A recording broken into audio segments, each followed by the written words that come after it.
Fundamental right, Indian constitution. अधिकार और मौलिक अधिकार में कोई अंतर है क्या? भारतीय संविधान भारत के लोगों द्वारा 26 जनवरी 1950 को अपने ऊपर लागू किया।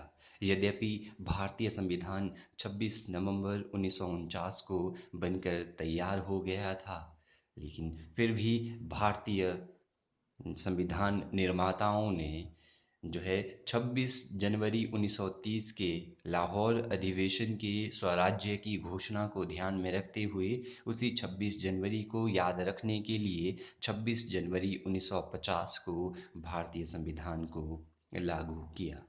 26 जनवरी 1950 को जो भारतीय संविधान लागू किया, उस संविधान में भारतीय नागरिकों के लिए मौलिक अधिकारों की व्यवस्था की गई। ये मौलिक अधिकार भारतीय नागरिकों को भारतीय संविधान द्वारा क्यों दिए गए? ये मौलिक अधिकार भारतीय नागरिकों को भारतीय संविधान द्वारा इसलिए दिए गए ताकि प्रत्येक भारतीय नागरिक अपने जीवन का, अपने व्यक्तित्व का, अपने जीवन के प्रत्येक क्षेत्र का, चाहे वो राजनीतिक क्षेत्र हो, चाहे वो सामाजिक क्षेत्र हो, चाहे वो आर्थिक क्षेत्र हो, चाहे वो सांस्कृतिक क्षेत्र हो, उसका विकास कर सके, जिससे जो है उनके व्यक्तित्व का विकास हो, उनका विकास हो और उनके विकास के साथ उनके देश का विकास भी होगा। चलिए जानते हैं अधिकार, मौलिक अधिकार क्या है।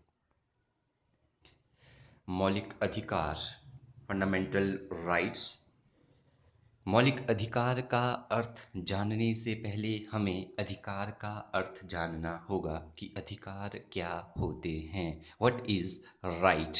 और अधिकार की जो अवधारणा है वो बहुत सारी राजनीतिक चिंतकों ने दी है, और जो अधिकारों का जन्मदाता कहा जाता है, प्राकृतिक अधिकारों का जन्मदाता जॉन लॉक को कहा जाता है। जॉन लॉक ने सर्वप्रथम व्यवस्थित रूप से अधिकारों की अवधारणा को प्रस्तुत किया। जॉन लॉक पश्चिमी राजनीतिक चिंतन के एक महान विद्वान हुए हैं, और जॉन लॉक को प्राकृतिक अधिकारों का जनक कहा जाता है। इनको अधिकारों का जन्मदाता कहा जाता है, इनको अधिकारों का पितामह कहा जाता है। Father of right is called to John Locke. John Locke को फादर ऑफ राइट कहा जाता है। तो अधिकार क्या होते हैं? What is right? मौलिक अधिकार को जानने से पहले हमें अधिकार को जानना आवश्यक है।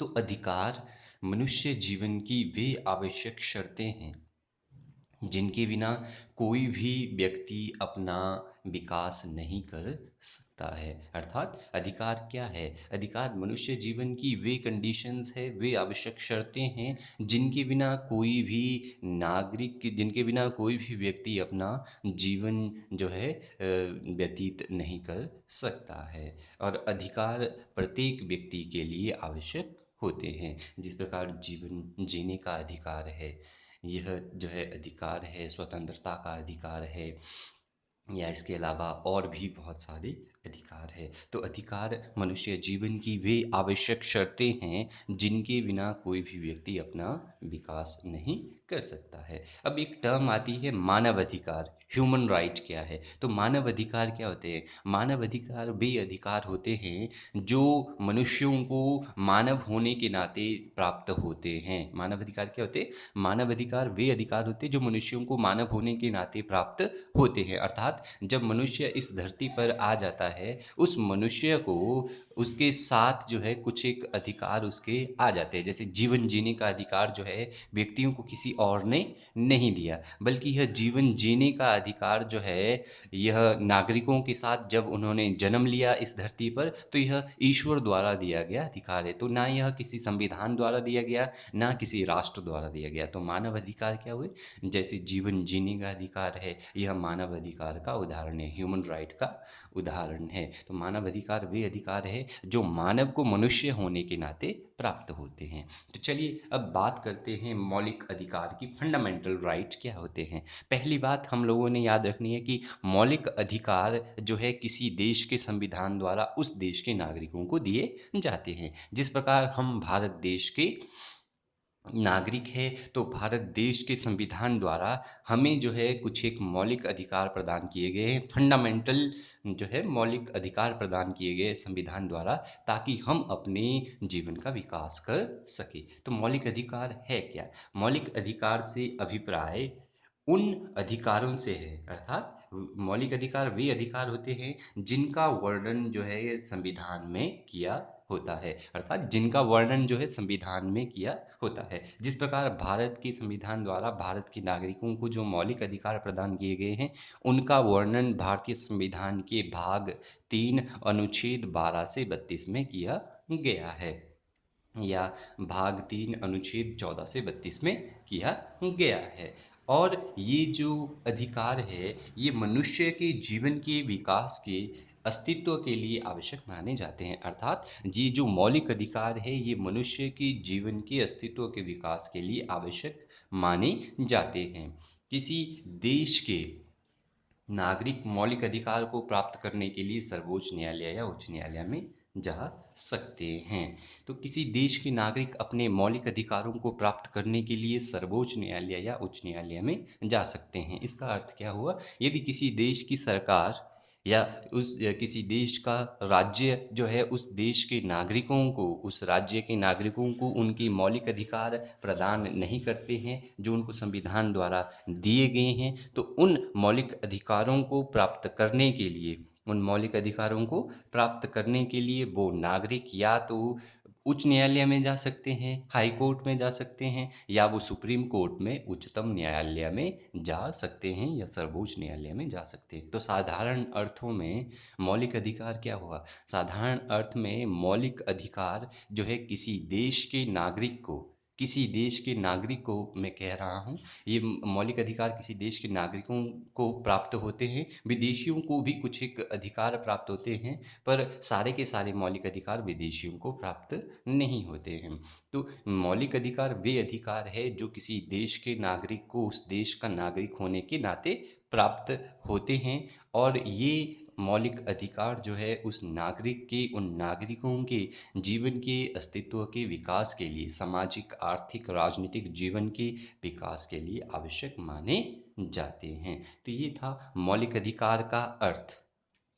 जब 26 जनवरी 1950 को भारतीय संविधान लागू हुआ। भारतीय संविधान कब लागू हुआ? भारतीय संविधान को बनाने के लिए 2 वर्ष 11 महीने 18 दिन लगे थे, और यह जो है दिसंबर 1946 से यह बनना प्रारंभ हो गया था, और यह जो है बनकर जो है तैयार हो गया था 26 नवंबर 1949 को, और 26 जनवरी 1950 को इसको लागू किया गया था। भारत के लोगों ने इसको अपने ऊपर लागू कर दिया था। तो उस समय नागरिकों को 7 प्रकार के मौलिक अधिकार प्राप्त थे। जब भारतीय संविधान 26 जनवरी 1950 को लागू हुआ था, तो उस समय भारतीय संविधान द्वारा भारतीय नागरिकों को 7 प्रकार के मौलिक अधिकार प्रदान किए गए थे। 7 प्रकार के फंडामेंटल राइट प्रदान किए गए थे।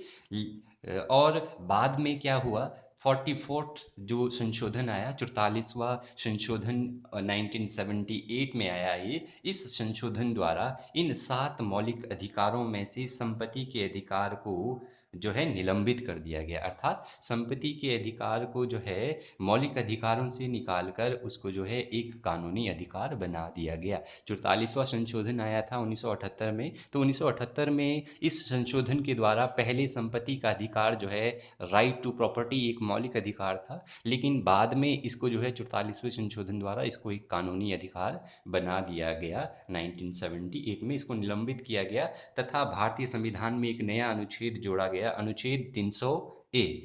अनुच्छेद 300 जो है उसका सबसेक्शन ए जोड़ा गया। उसके अंतर्गत संपत्ति के अधिकार को कानूनी अधिकार बना दिया है। अब जो है संपत्ति के अधिकार को कानूनी अधिकार बना दिया है, जिससे संविधान में मौलिक अधिकारों की संख्या अब 6 रह गई है। तो वर्तमान समय में यदि यह प्रश्न पूछा जाए कि भारतीय संविधान में कुल मौलिक अधिकार कितने हैं, तो वो मौलिक अधिकार जो है 6 है। यदि ये पूछा जाए कि जब भारतीय संविधान बना था उस समय भारतीय नागरिकों को कितने प्रकार के मौलिक अधिकार प्रदान किए गए थे, तो उसका उत्तर होगा 7 प्रकार के मौलिक अधिकार थे, क्योंकि अब संपत्ति के अधिकारों को मौलिक अधिकारों से निकाल कर जो है इसको जो है कानूनी अधिकार बना दिया गया है। अब जो है जो संपत्ति है वो एक कानूनी अधिकार है। चलिए अब जानते हैं भारतीय संविधान की भाग 3 में दिए गए जो अनुच्छेद है या दिए गए जो मौलिक अधिकारों से संबंधित अनुच्छेद है वो क्या क्या है और किस अनुच्छेद में भारतीय नागरिकों को क्या क्या अधिकार प्रदान किए गए हैं। तो भारतीय संविधान के भाग 3 अनुच्छेद 14 से 32 में भारतीय नागरिकों को मौलिक अधिकारों का वर्णन किया गया है। भारतीय संविधान का जो भाग 3 है, पार्ट 3 है, भारतीय संविधान को जो है भागों में, विभिन्न भागों में बांटा गया है।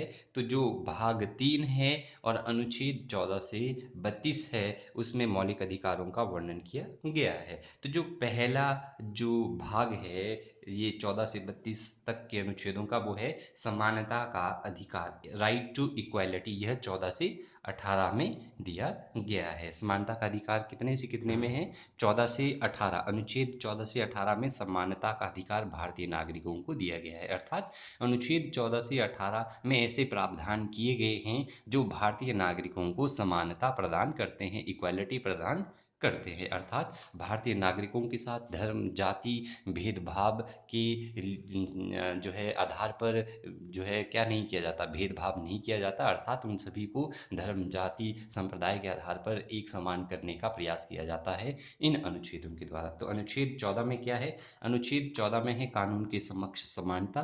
कानून के समक्ष समानता का क्या अर्थ हुआ? कानून के समक्ष समानता से अभिप्राय यह है कि कानून के समक्ष सभी व्यक्ति समान है और कानून सभी व्यक्तियों पर एक समान रूप से लागू होंगे। कोई भी कानून का उल्लंघन करेगा, चाहे वो अमीर व्यक्ति हो चाहे वो गरीब व्यक्ति हो, सभी व्यक्तियों को कानून एक प्रकार का ही दंड देगा। तो कानून का समक्ष समानता जो है अनुच्छेद 14 में है। अनुच्छेद 15 में जो है भेदभाव की मनाही है। अर्थात राज्य किसी भी व्यक्ति के साथ धर्म, जाति या संप्रदाय के आधार पर भेदभाव नहीं करेगा और सरकारी नौकरियों में सभी लोगों को एक समान अवसर प्रदान किए जाएंगे। तो अवसर की समानता का क्या अर्थ है? सरकारी नौकरियों में सभी व्यक्तियों को एक समान अवसर प्रदान किए जाएंगे। यदि उन व्यक्तियों में योग्यता है तो वो अपनी योग्यता के अनुसार उस पद को प्राप्त कर सकते हैं।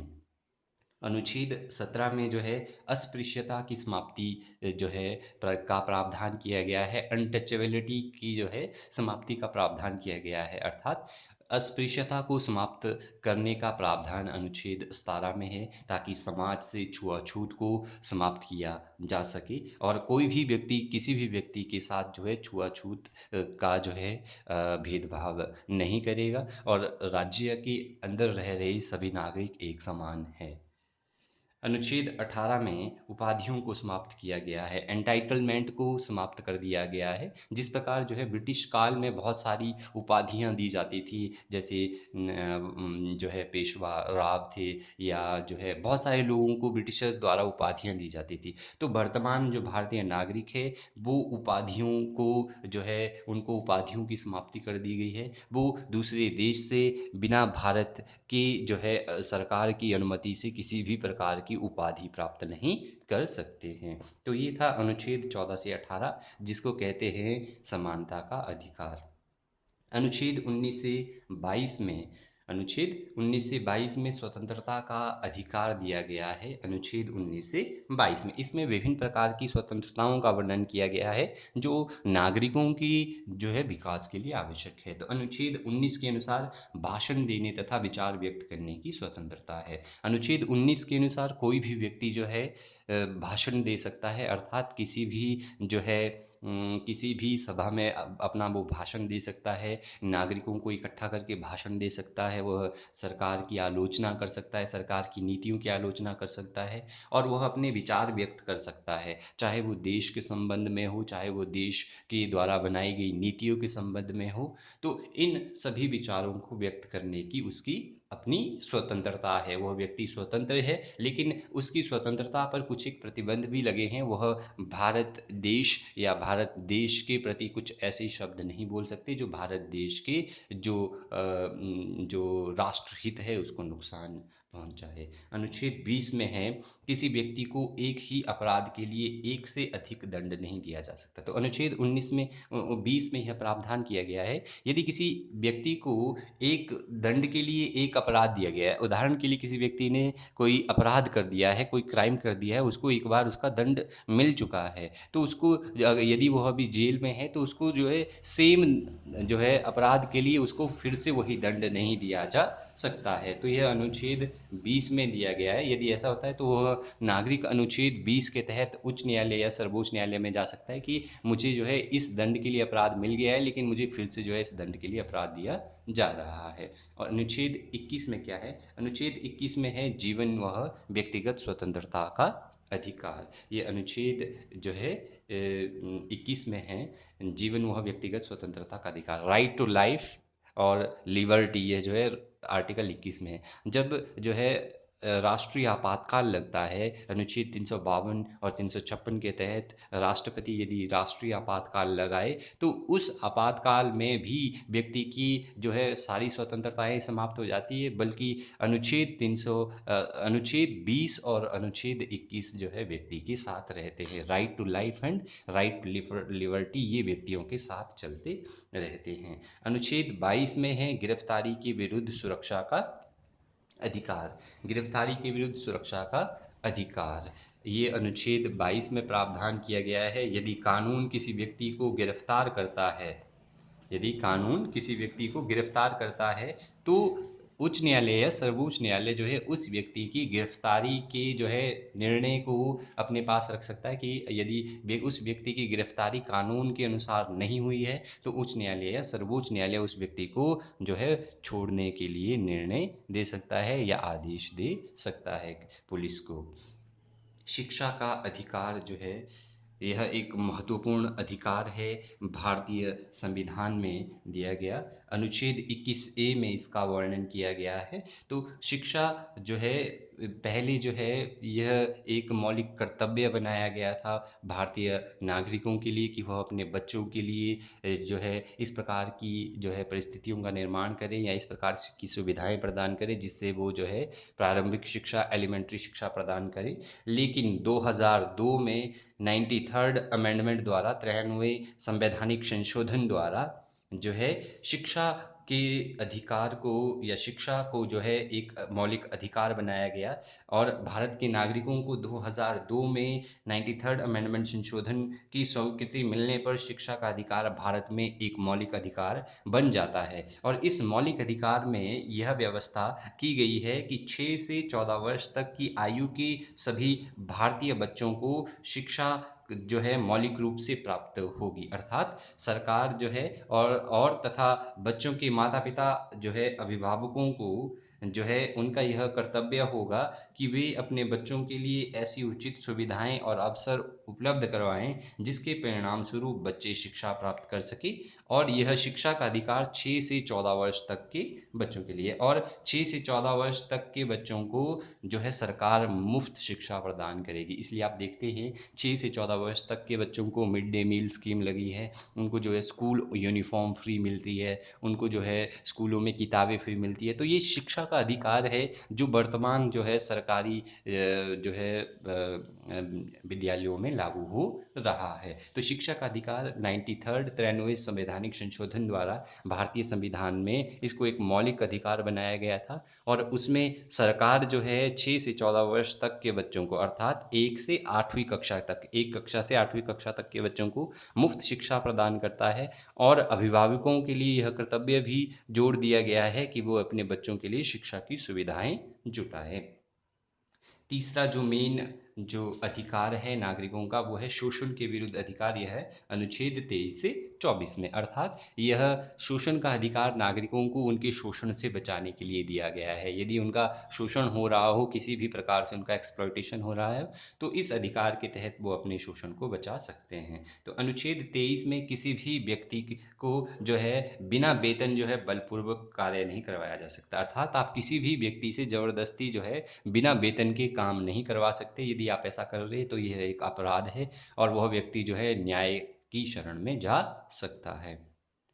अगला अनुच्छेद है 14 वर्ष से कम आयु वाली बच्चों को कारखाने या कठिन कार्यों में जो है नौकरी पर नहीं लगाया जा सकता। यदि कोई व्यक्ति 14 वर्ष से कम आयु का बालक है तो उसको कठिन कारखानों में, बड़ी-बड़ी फैक्ट्रीज़ में उनको काम करने के लिए नहीं लगाया जा सकता। यह जो है एक कानून जुर्म है। अगर ऐसा किया जाता है तो आप उस बालक के जो है अधिकारों का हनन कर रहे हैं। अनुच्छेद जो चौथा जो पॉइंट है, जो 6 प्रकार के मौलिक अधिकार है, उसमें जो चौथा मौलिक अधिकार है वो है धर्म की स्वतंत्रता, राइट टू रिलीजन। यह अनुच्छेद 25 से 28 में है। तो अनुच्छेद 25 में क्या है? किसी भी धर्म को मानने तथा उसका प्रचार करने का अधिकार है। अनुच्छेद 25 ये कहता है कि भारत की किसी भी कोई भी नागरिक किसी भी धर्म को मान सकता है, चाहे वो हिंदू धर्म को माने, चाहे वो क्रिश्चियन को माने, चाहे वो सिखिज्म को माने, चाहे वो बौद्ध धर्म को माने। प्रत्येक नागरिक को अपने अपने धर्म को मानने का अधिकार है और प्रत्येक व्यक्ति को उसका प्रचार प्रसार करने का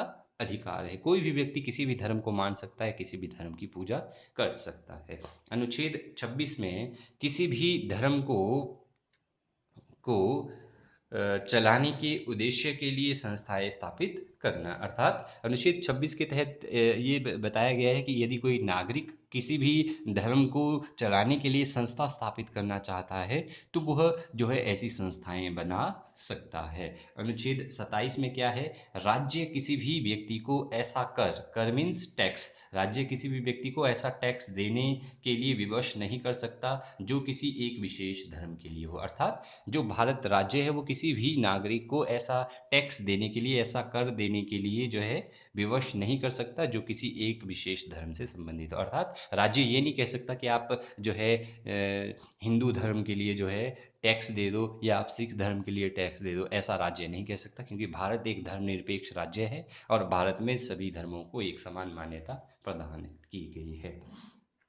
अनुच्छेद 28 क्या कहता है? अनुच्छेद 28 कहते हैं कि किसी भी सरकार वह शिक्षण संस्था में किसी भी प्रकार की धार्मिक शिक्षा नहीं दी जाएगी। अर्थात भारत में जितने भी शिक्षण संस्थान हैं, चाहे वो स्कूल हो, चाहे वो कॉलेजेस हो, चाहे वो विश्वविद्यालय हो, किसी भी विश्वविद्यालय में जो है किसी एक विशेष धर्म की शिक्षा नहीं दी जाती है, बल्कि जितनी भी पुस्तकें हैं, चाहे वो स्कूलों में हो, विद्यालयों में हो, चाहे वो कॉलेजेस में हो, उनमें सभी प्रकार की धर्मों की शिक्षाएं दी जाती है। उनमें हिंदू धर्म की शिक्षा भी दी जाती है, सिख धर्म की भी दी जाती है, मुस्लिम धर्म की शिक्षा भी दी जाती है और बुद्ध धर्म की शिक्षा भी दी जाती है। इसलिए आप देखेंगे बहुत सारी किताबों में हिंदू धर्म की जो है से संबंधित जो है अध्याय भी है, बौद्ध धर्म से संबंधित अध्याय भी है, मुस्लिम धर्म से संबंधित भी अध्याय है और सिख धर्म से संबंधित भी अध्याय है। तो अनुच्छेद 28 के अंतर्गत किसी भी सरकारी शिक्षण में किसी एक विशेष धर्म के लिए शिक्षा नहीं दी जा सकती।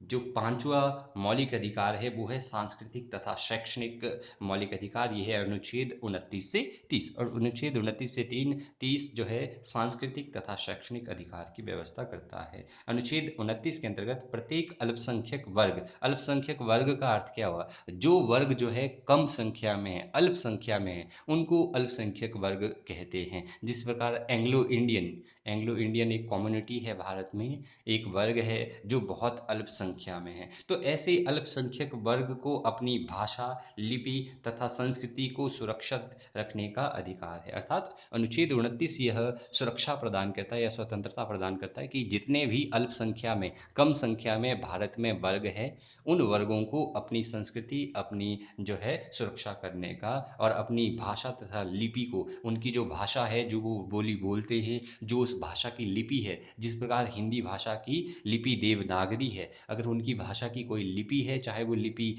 कोई भी हो, उस लिपि को सुरक्षित रखने का अधिकार है। अनुच्छेद 30 क्या कहता है? अनुच्छेद 30 अल्पसंख्यक वर्गों को शैक्षणिक संस्थाओं की स्थापना करना तथा उनका प्रबंध करने का अधिकार प्रदान करता है। तो अनुच्छेद 30 कहता है कि यदि कोई अल्पसंख्यक वर्ग, कम संख्या में जो लोग हैं, कम संख्या में जिन लोगों का वर्ग है, यदि वो जो है शैक्षणिक संस्थाओं की, एजुकेशनल इंस्टीट्यूशन की स्थापना करना चाहते हैं और उनका प्रबंध, उनकी मैनेजमेंट स्वयं करना चाहते हैं, तो अनुच्छेद 30 के अनुसार उनको यह अधिकार प्रदान किया गया है कि वे शैक्षणिक संस्थाओं, वो एजुकेशनल इंस्टीट्यूशन को एस्टेब्लिश कर सकते हैं और उनका मैनेजमेंट, उनका प्रबंध कर सकते हैं। लास्ट जो मौलिक अधिकार है, छठा मौलिक अधिकार है मैंने कहा था कि जब भारत बना था, जब भारतीय संविधान बना था, तो उस समय 7 प्रकार के मौलिक अधिकार थे, लेकिन 44वें संवैधानिक संशोधन द्वारा संपत्ति के अधिकार को निकाल कर 6 मौलिक अधिकार रह गए थे। तो जो छठा मौलिक अधिकार है, वो है संवैधानिक उपचारों का अधिकार, राइट टू कॉन्स्टिट्यूशनल रेमेडी, संवैधानिक उपचारों का अधिकार, अनुच्छेद 32। अब संवैधानिक उपचारों का अधिकार अनुच्छेद 32 है क्या? अनुच्छेद 32 इस प्रकार की प्रावधान करता है कि जो है अनुच्छेद 32 से पहले जितने भी 4 प्रकार के मौलिक अधिकार नागरिकों को दिए गए हैं, चाहे वो स्वतंत्रता का अधिकार हो, चाहे वो समानता का अधिकार हो, चाहे वो जो है धर्म या धार्मिक स्वतंत्रता का अधिकार हो, या सांस्कृतिक या जो है शैक्षणिक अधिकार हो, या अल्पसंख्यकों के संबंधित जो है अधिकार हो, यदि ये अधिकार नागरिकों को जो है राज्य द्वारा प्रदान नहीं किए जाते हैं, तो इन अधिकारों को लागू करने के लिए नागरिक अनुच्छेद 32 के तहत जो है सर्वोच्च न्यायालय या उच्च न्यायालय में अपनी याचिका दायर कर सकते हैं। उदाहरण के लिए आप हिमाचल प्रदेश में रहते हैं, या पंजाब में रहते हैं, हरियाणा में रहते हैं, तो यह प्रदेश है हिमाचल प्रदेश, ये जो है हरियाणा जो है राज्य है। जिस प्रकार हिमाचल प्रदेश में जो न्याय का सबसे बड़ा न्यायालय है वो है उच्च न्यायालय। हिमाचल प्रदेश की राजधानी में जो है शिमला में उच्च न्यायालय है, हाई कोर्ट। इसी प्रकार पंजाब और चंडीगढ़ का एक उच्च न्यायालय है। तो प्रत्येक जो है हरियाणा का अपना एक उच्च न्यायालय है। तो प्रत्येक राज्य में एक उच्च न्यायालय स्थापित किया गया है, क्योंकि हमारे देश में एक ही सर्वोच्च न्यायालय है, सुप्रीम कोर्ट है, उच्चतम न्यायालय वो दिल्ली में है। लेकिन प्रत्येक राज्य की राजधानी में एक उच्च न्यायालय स्थापित किया गया है। तो यदि जो है किसी राज्य के नागरिकों को, उदाहरण के लिए हिमाचल के नागरिकों को यदि उनका कोई अधिकार नहीं मिल रहा है, तो वो इस अधिकार की प्राप्ति के लिए सबसे पहले जो है कहाँ जाएंगे? उच्च न्यायालय में जाएंगे, अनुच्छेद 32 के अंतर्गत। अनुच्छेद 32 के अंतर्गत वे जो है हाई कोर्ट में जा सकते हैं कि मुझे मेरा ये अधिकार नहीं मिल रहा है। इसके लिए प्रावधान किए गए हैं अनुच्छेद 32 में। और यदि कोई दिल्ली में रहता है तो वो डायरेक्ट जो है सुप्रीम कोर्ट में जा सकते हैं अनुच्छेद 32 के तहत, कि मुझे जो है ये अधिकार नहीं मिल रहा है। अनुच्छेद 32 के तहत आप जो है सुप्रीम कोर्ट में जा सकते हैं, और जो है अनुच्छेद 226 के तहत, अनुच्छेद 32 के तहत आप कहाँ जा सकते हैं? सर्वोच्च न्यायालय में। और अनुच्छेद 226 के तहत आप जो है राज्यों में जो उच्च न्यायालय हैं उनमें जा सकते हैं। तो संवैधानिक उपचारों का अधिकार है क्या? इस अनुच्छेद के द्वारा जो संविधान में वर्णित 5 प्रकार के अधिकार है, ठीक है, उन अधिकारों को सुरक्षा प्रदान की गई है। और यह प्रावधान किया गया है कि इन अधिकारों को पूर्ण रूप से लागू करने के लिए सर्वोच्च न्यायालय में अनुच्छेद 32 के अंतर्गत, या उच्च न्यायालय में अनुच्छेद 226 के अंतर्गत जाया जा सकता है। इन जो है मौलिक अधिकारों को लागू करने के लिए अनुच्छेद 32 के अंतर्गत सर्वोच्च न्यायालय में जाया जा सकता है, और अनुच्छेद 226 के अंतर्गत जो है उच्च न्यायालय में जाया जा सकता है। चाहे वो हिमाचल का उच्च न्यायालय हो, चाहे वो पंजाब और हरियाणा का हाई कोर्ट हो, चाहे वो जो है मध्य प्रदेश का हाई कोर्ट हो, बिहार का हाई कोर्ट हो, चाहे वो किसी भी राज्य का हाई कोर्ट है, वहाँ पर जो है इन मौलिक अधिकारों को लागू करने के लिए जाया जा सकता है। ठीक है। अब जो है कोर्ट क्या करता है? कोर्ट जो, चाहे वो उच्च न्यायालय हो, चाहे वो उच्चतम न्यायालय हो, उच्च न्यायालय हाई कोर्ट और उच्चतम न्यायालय जो है सुप्रीम कोर्ट हो, तो वह इन मौलिक अधिकारों को लागू करने के लिए कुछ लेख जारी करता है, कुछ रिट्स जारी करता है। और इन रिट्स के द्वारा जो है उच्चतम न्यायालय और उच्च न्यायालय हाई कोर्ट जो है क्या करता है, हाई कोर्ट और सुप्रीम कोर्ट जो है नागरिकों के मौलिक अधिकारों को लागू करने का प्रयास करता है, जिन नागरिकों को उनके मौलिक अधिकार प्रदान नहीं हो रहे हैं। तो वो लेख कौन कौन से हैं? सबसे पहला लेख है बंदी प्रत्यक्षीकरण लेख, रिट ऑफ हैबियस कॉर्पस कहा जाता है इसको। तो बंदी प्रत्यक्षीकरण लेख जो है उच्च न्यायालय या सर्वोच्च न्यायालय किस अवस्था में जो है एग्जीक्यूट करेगा, किस अवस्था में इस लेख को जारी करेगा, किसको जारी करेगा और क्यों जारी करेगा, यह जानने का प्रयास करते हैं। तो जो रिट ऑफ हैबियस कॉर्पस है, हेबियस कॉर्पस जो शब्द है यह लैटिन भाषा का शब्द है, और इसका अर्थ है आप अपना शरीर रख सकते हैं। जो हेबियस कॉर्पस शब्द है यह लैटिन भाषा से निकला, और इसका अर्थ यह है कि आप अपना शरीर रख सकते हैं। To have the body of, आप अपना शरीर रख सकते हैं। ठीक है। यदि सरकार किसी व्यक्ति को बंदी बना ले, ठीक है, मान लो सरकार किसी व्यक्ति को प्रिजन में डाल देती है, जेल में डाल देती है, उसको बंदी बना लेती है, ठीक है। तो इस आदेश के अनुसार तो उच्च न्यायालय क्या करता है, यदि वह व्यक्ति जो है उच्च न्यायालय में जाए, हाई कोर्ट में जाए या सर्वोच्च न्यायालय में जाए, तो इस आदेश के अनुसार, किस आदेश के अनुसार, तो उच्च न्यायालय या उच्चतम न्यायालय, सर्वोच्च न्यायालय सरकार को या उस जेल को या जो है क्या भेजता है, बंदी प्रत्यक्षीकरण लेख भेजता है उच्च न्यायालय या सर्वोच्च न्यायालय जो है उस जेलदार को जो है बंदी प्रत्यक्षीकरण लेख भेजेगा, और जिसके द्वारा जो है सरकार को उस व्यक्ति को जो है निकटवर्ती न्यायालय में उपस्थित करने के निर्देश दिए जाते हैं। अर्थात सरकार किसी व्यक्ति को यदि बंदी बनाकर जेल में डाल देती है तो उच्च न्यायालय या सर्वोच्च न्यायालय बंदी प्रत्यक्षीकरण लेख के अनुसार सरकार को आदेश देती है कि उस व्यक्ति को आप जो उस व्यक्ति के नज़दीक का न्यायालय है, उच्च न्यायालय है, उस न्यायालय में उस व्यक्ति को जो है वो क्या करवाए, उपस्थित करवाए, ताकि जो है न्यायाधीश के सामने जो है उसकी गिरफ्तारी के कानून के औचित्य एवं अनुचित्य का निर्णय किया जा सके, ताकि कानून के समक्ष जो है उसकी गिरफ्तारी क्या सही ढंग से हुई है, क्या औचित्यपूर्ण रूप से उसकी गिरफ्तारी की गई है सरकार ने, या उसकी जो है जो गिरफ्तारी है यदि वो औचित्यपूर्ण तरीके से सही ढंग तरीके से नहीं हुई है, यदि उसने वह जुर्म नहीं किया गया है, अनुचित्य का निर्णय किया जा सके। यदि वह व्यक्ति सरकार द्वारा जो है अनुचित रूप से बंदी बनाया गया है, यदि सरकार ने उस व्यक्ति को बिना जो है किसी कारण के बंदी बना दिया गया है, जेल में डाल दिया गया है, तो उच्च न्यायालय या सर्वोच्च न्यायालय जो है उस व्यक्ति को उसी समय स्वतंत्र करने का निर्णय दे सकता है। तो उच्च न्यायालय क्या कर सकता है, यदि वह व्यक्ति जो है कानून के निर्णय के अनुसार जो है अगर उसको बंदी नहीं बनाया गया है तो उसको जो है छोड़ने का, उसको स्वतंत्र करने का आदेश दे सकती है। तो बंदी प्रत्यक्षीकरण लेख जो है उच्च न्यायालय जो है किसको जारी करेगा, सरकार को जारी करेगा।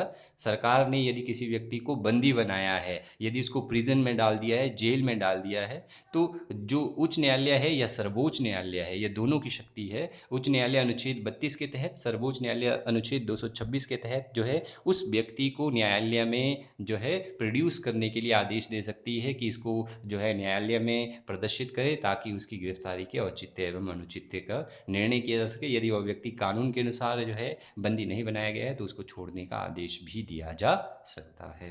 दूसरा जो लेख है वो है परमादेश लेख, रिट ऑफ मैंडामस। जो मैंडामस शब्द है, परमादेश लेख जो है उच्च न्यायालय या सर्वोच्च न्यायालय कब जारी करेगा ये जानने का प्रयास करते हैं। परमादेश लेख जो है, मैंडामस शब्द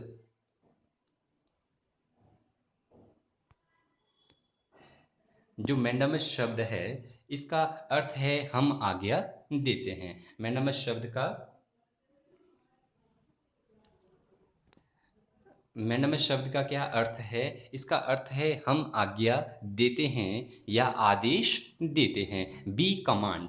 मैंडामस शब्द का क्या अर्थ है, मैंडामस शब्द का अर्थ है हम आज्ञा देते हैं, बी कमांड। तो इस लेख के द्वारा न्यायालय सरकार को कानून के अनुसार कार्य करने का निर्देश देती है, तथा तथा सरकार को ऐसी लापरवाहियों को संशोधित करने की आज्ञा देती है जो नागरिकों के अधिकारों के विरुद्ध हो। तो जो रिट ऑफ मैंडामस है, यह जो है सरकार को कानून के न्यायालयों द्वारा दी जाती है, यह उच्च न्यायालय या सर्वोच्च न्यायालय द्वारा सरकार को निर्देश दिया जाता है कि सरकार ऐसी जो है लापरवाहियों को संशोधित करे जिससे जो है नागरिकों के अधिकार, यदि सरकार कोई ऐसा कानून बनाती है जो नागरिकों के अधिकारों के विरुद्ध है तो ऐसे कानूनों को संशोधित करने के लिए रिट ऑफ मैंडामस जो है प्रदान की जाती है उच्च न्यायालय या सर्वोच्च न्यायालय द्वारा। अगला जो लेख है वो है प्रतिषेध लेख, रिट ऑफ प्रोहिबिशन। यह लेख जो है न्यायालय की ओर से,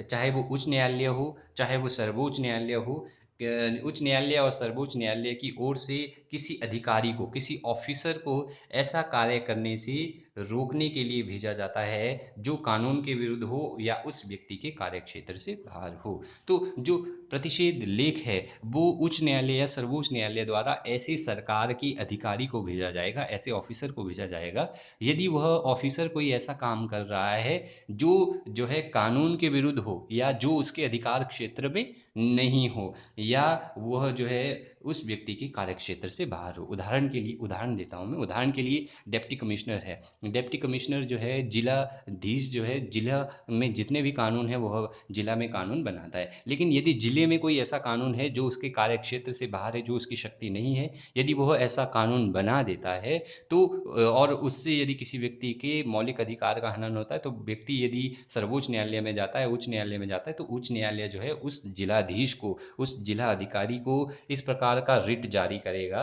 प्रतिषेध लेख जारी करेगा कि आपने जो है अपने अधिकार क्षेत्र से बाहर जाकर जो है ये नियम बनाया है, इसलिए आप इस नियम को ख़त्म कर दें। अगला है उत्प्रेषण लेख, रिट ऑफ सर्टियरी। उत्प्रेषण लेख, अब उत्प्रेषण लेख किसको जारी किया जाता है, किस अवस्था में जारी किया जाता है, इसको जानने का प्रयास करते हैं। इस शब्द का अर्थ है पूर्ण रूप से ज़्यादा सूचना प्राप्त करना, टू गेन इन्फॉर्मेशन। इस शब्द का अर्थ क्या है, ज़्यादा से ज़्यादा सूचना प्राप्त करना। यह लेख जो है उच्च न्यायालय द्वारा निम्न न्यायालयों को जारी किया जाता है। इस आदेश द्वारा उच्च न्यायालय निम्न न्यायालयों से अभियोग अर्थात मुकदमे जो है अपने पास, केस अपने पास मंगवा सकता है, ताकि निम्न न्यायालय के निर्णयों से होने वाली संभावित जो हानि है उससे बचा जा सके। जो निम्न न्यायालयों निर्णयों से होने वाली संभावित हानि है उससे बचा जा सके। तो उत्प्रेषण लेख जो है कौन जारी करता है, उत्प्रेषण लेख उच्च न्यायालय जारी करता है। उदाहरण के लिए सर्वोच्च न्यायालय जो है उत्प्रेषण लेख को उच्च न्यायालय को जारी कर सकता है, और उच्च न्यायालय जो है उससे नीचे जो अधीनस्थ न्यायालय है, जो जिला न्यायालय है, उनको जारी कर सकता है। लेकिन कब जारी करेंगे, ये जो है न्यायालय इस जो है अधिकार को या इस जो है लेख को तब जारी कर सकते हैं यदि वो उनको लगता है कि निम्न न्यायालयों में कोई मुकदमा है जो उनके लिए बहुत महत्वपूर्ण है या उनके अधिकार क्षेत्र का मुकदमा है, तो वो निम्न न्यायालयों को इस आदेश द्वारा यह आदेश दे सकते कि यह मुकदमा आप मेरे पास भेजें, यह मुकदमा मेरे अधिकार क्षेत्र का है। तो उत्प्रेषण लेख के द्वारा जो है उच्च न्यायालय जो है जिला न्यायालय से मुकदमा अपने पास मंगवा सकता है, और सर्वोच्च न्यायालय जो है उच्च न्यायालयों से मुकदमे अपने पास बुला सकते हैं इस लेख के द्वारा। अगला जो लेख है वो है अधिकार परीक्षा लेख, रिट ऑफ क्यो वारंटो। इसका शाब्दिक अर्थ क्या होता है अधिकार परीक्षा लेख का, कि किस शक्ति द्वारा, कि किस पावर द्वारा, बाय विच पावर, इस आदेश द्वारा न्यायालय किसी ऐसे व्यक्ति को जिसकी नियुक्ति या चुनाव कानून के अनुसार नहीं हुआ है। यह जो लेख है यह किसके द्वारा, यह लेख न्यायालय द्वारा ऐसे व्यक्ति को जारी किया जाता है जिससे ये पूछा जाता है कि जो है जिसकी नियुक्ति चुनाव या कानून के अनुसार अगर नहीं हुई है तो वह अपना सरकारी पद जो है उसको त्यागने के लिए कहा जाता है। यदि जो है व्यक्ति की नियुक्ति जो है सरकारी कानून के अनुसार नहीं हुई है तो अधिकार परीक्षा लेख के द्वारा जो है उच्च न्यायालय जो है उस व्यक्ति को अपनी नौकरी को त्यागने को, अपना सरकारी पद त्यागने को कह सकता है। तो ये थे भारतीय संविधान में दिए गए मौलिक अधिकार, और मैंने ये बताया कि अधिकार क्या होता है, मानव अधिकार क्या होता है, और मौलिक अधिकार भारतीय संविधान में क्या क्या है। धन्यवाद।